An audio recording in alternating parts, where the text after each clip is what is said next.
Hi friends, today recipe ఇంట్లో సింపుల్గా చేసుకునే మ్యాగీ. ఇది బద్ధకంగా ఉండే బ్యాచిలర్స్కి, బిజీగా ఉండే అమ్మలకు చాలా సింపుల్గా అయిపోతుంది ఫ్రెండ్స్. అలాగే చాలా టేస్టీగా కూడా ఉంటుంది ఫ్రెండ్స్.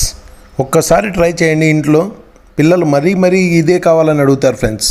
ముందుగా బాండ్లీ పెట్టి దాంట్లోకి ఎర్రగడ్డ, క్యారెట్, పచ్చిమిర్చి, ఇంకా మీ ఇంట్లో ఉండే వెజిటేబుల్స్ ఏది కావాలన్నా వేసుకోవచ్చు ఫ్రెండ్స్. దానివల్ల సూప్ చాలా టేస్టీగా వస్తుంది. ఇలా చేసుకున్నప్పుడే చాలా బాగా తినాలనిపిస్తుంది ఫ్రెండ్స్ మ్యాగీ. ముందుగా మ్యాగీ ఉడకబెట్టుకొని దాన్ని ఇలా అన్నీ ఉడికాక వెజిటేబుల్స్ అన్నీ దాంట్లోకి వేసుకొని మీకు ఎన్ని కావాలో అన్ని నీళ్లు పోసుకోండి ఫ్రెండ్స్. మీకు సూప్ కోసం నీళ్లు ఎక్కువ పోసుకోవాలి. అలాగే వాళ్ళు ఇచ్చిన మ్యాగీ మసాలా వేసేసి ఒక్క 2 నిమిషాలు అలా అన్నారంటే అయిపోతుంది ఫ్రెండ్స్. వెరీ టేస్టీగా. దాంట్లో కొద్దిగా మీకు తీయగా కావాలనుకుంటే టమోటా సాసు, కారం కావాలనుకుంటే చిల్లీ సాస్ వేసుకోండి ఫ్రెండ్స్. అంతే ఫ్రెండ్స్, చాలా సింపుల్గా అయిపోతుంది, చాలా టేస్టీగా కూడా ఉంటుంది ఫ్రెండ్స్.